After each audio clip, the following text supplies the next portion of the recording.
पिछले जो वीडियोस थे उस अध्याय में हम पढ़ चुके थे कि इतिहास के कालखंड को 3 भागों में हम लोगों को बांटा था। तो उसमें जो सबसे पहले प्रागैतिहासिक काल था, उस प्रागैतिहासिक काल के 3 खंड थे। उस 3 खंड के सबसे पहला जो था वो हमारा था पूरा पाषाण काल, उसके भी 3 खंड थे। ये सब कुछ हम पढ़ चुके हैं। आ जाते हैं दूसरे खंड जो हमारा है मध्य पाषाण काल, जो 10,700 BC के अंदर मना आता है। कल मैंने BC लिखा था, BC लिख रहा हूं। इसका मतलब आप इसमें कंफ्यूज मत होइएगा। एक्चुअली होता क्या है कि BC का मतलब होता है बिफोर कॉमन एरा। जो ये ग्रेगोरियन कैलेंडर है, असल में ग्रेगोरियन कैलेंडर बना कब था? 1600 ईस्वी में। ऐसा नहीं कोई ईसा मसीह जन्म से बन गया था, बना 1600 ईस्वी में। पॉप ग्रेगोरियन जो है इसके निर्माता थे। लेकिन जब वो कैलेंडर बना है उसके बाद से जो पूरा दुनिया इसको मान रहा है, पहले सबका अलग अलग कैलेंडर था, तो इसीलिए इसको बोला जाता है कॉमन एरा, जो सबको कॉमन हो गया। तो उससे पहले का जो हो गया बिफोर कॉमन एरा, तो 10 से 7 है BC का ये है मध्य पाषाण काल। असल में इस समय क्या हुआ था, हम पहले देख चुके थे कि मानव जो थे बड़े बड़े पत्थरों से समूह बनाकर शिकार करते थे। धीरे धीरे क्या, जब उनको अकल हुआ तो उनको लगा कि ये बड़े बड़े जैसे करते क्या थे लोग, जैसे एक ग्रुप बना के रखते थे, बड़े बड़े पत्थरों को रखे हुए ऊपर में, और जानवर को उधर से दो तरफ से लोग हल्ला करके भगा के हुलका के लाया और पत्थर गिरा दिया, ऊपर से दब के मर गया। उनको लगा कि ये टेक्निक बहुत सुटेबल नहीं है, हथियार को छोटा करना होगा। क्योंकि मानव जो भी विकास किया है ना वो अपने कॉमन सेंस से किया है, तो कॉमन सेंस तो काम करता ही रहता है। तो धीरे धीरे हथियार छोटे होते गए। जानवर जो मरे उनके हड्डी भी हथियार होते जो नुकीला रहता था। तो इसमें जो है मछली पकड़ना वो सीख गए थे। उनको पता हो गया था कि मछली भी खाने का चीज है, और उसको पकड़ना भी उनको आ गया था। शिकार करना सीख गए थे, और खाद्य सामग्री को एकत्रित करना भी सीख गए थे। माना जाता है कि कृषि का कुछ खाद्य सामग्री जो है इस एकत्रित करने का मतलब है कि कृषि कहीं न कहीं से शुरुआत इस युग में ही, मध्य पाषाण काल में ही हो चुका था। लेकिन कृषि की शुरुआत हम नव पाषाण काल में मानते हैं, मेहरगढ़ से। ठीक है। वैसे अभी अभी एक और जो नया साक्ष्य आया है उसमें तो आ रहा है कि नहीं यहीं से हुआ था। उसके बारे में जब हम लोग आगे पढ़ाएंगे तो बात करेंगे। ठीक है।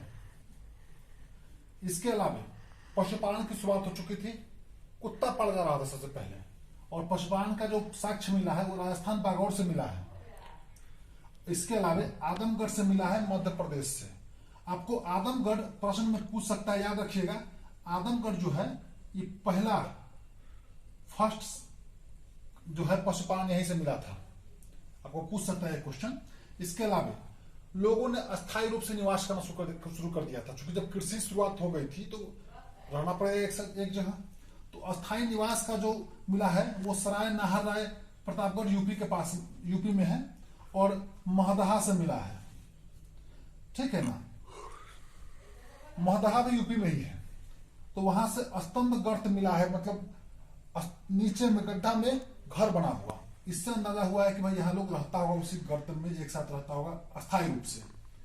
इसके अलावा उस समय युद्ध भी होता था। इस बात का साक्ष्य मिला है कि युद्धक हथियार भी मिला है। जैसे शिकार करने का हथियार अलग होता है और युद्ध का अलग होता है, तो वहां पे युद्धक हथियार भी मिला है। तो युद्ध और आक्रमण का साक्ष्य जो है वो भी हमको मिला है कहां से? सराय नाहर राय से। इसके अलावा वहां मातृदेवी की उपासना की जाती थी। वो लोग मातृदेवी की पूजा करते थे, और सावधान शुरू हो गया था। प्रश्न इससे बनता है कि मानव का अंत्येष्टि क्रिया किस युग में शुरू हुआ था? अंत्येष्टि क्रिया जो है मध्य पाषाण काल में शुरू हो गया था। ठीक है। अच्छा, इसका मुख्य स्थल कहां कहां था? तो पायसरा मुंगेर बिहार में, इसके अलावा बागौर लंघनाज गुजरात में। ठीक है। आपको पता है कि बागौर राजस्थान में है, सराय नाहर राय उत्तर प्रदेश में है, और महागढ़ भी उत्तर प्रदेश में है। ये आदमगढ़ होशंगाबाद MP में है। भीमबेटका ये भोपाल में है, मध्य प्रदेश में। बोगोर राजस्थान में।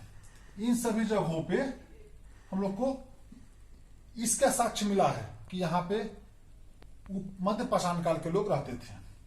औजार यहाँ पर क्या मुख्य रूप से, तो ये लोग तीर कमान का आविष्कार कर चुके थे। जब युद्ध करते थे तीर कमान का आविष्कार कर चुके थे, लेकिन पत्थर और कहीं थे। तब तक तांबा नहीं मिला था। हथियार जो है पत्थर और हड्डी के थे और छोटा छोटा हथियार था, इसीलिए इस काल को माइक्रोलिथ भी कहा गया है। प्रश्न पूछता है कि माइक्रोलिथ किस काल को कहा गया है? लघु पाषाण शताब्दी होता है, माइक्रोलिथ कहा गया है मध्य पाषाण काल को। इसके अलावा लकड़ी और हड्डी का हत्था लगाकर लोग हंसिया आड़ी सब बनाना सीख गए थे कि अगर मुठ लगा लेंगे तो काम करने में आसान होगा, ये इनको समझ में आ गया था।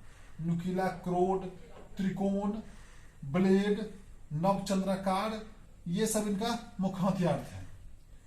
कुछ और साक्ष्य जो है, जैसे दमदमा में लाश मिला है सबसे पहले। इसके अलावा सबसे पहले पशु का साक्ष्य भी यहाँ मिला है। जैसे सबसे पहले अगर पशुपालन देखा जाए तो आदमगढ़ में है, लेकिन पशु का साक्ष्य यहाँ भी मिला है, दमदमा में भी। महदहा में हड्डियों के हथियार मिले हैं। इसके अलावा आभूषण भी हड्डी का मिला है। प्रश्न, चूंकि मैंने इसको इसलिए बाद में शामिल किया कि मैंने देखा था प्रश्न यूपीपीएससी में कि ये हड्डियों के आभूषण कहाँ से मिले हैं, और आंसर में था कि महदहा से मिला है। ठीक है, तो आज जो है ये मध्य पाषाण काल खत्म होगा। और हाँ, जान लीजिए इससे अधिक मध्य पाषाण काल से नहीं आएगा, जो भी आना है इतने से आएगा। अब कल जो है मैं नव पाषाण काल करवा दूंगा, और उसके बाद जो पूछा हुआ क्वेश्चन है उसको करवाकर पाषाण काल खत्म करके हम सिंधु घाटी में इन कर जाएंगे। एक बार इसको आप जूम करके ले लीजिए ताकि स्क्रीनशॉट आप ले पाइएगा।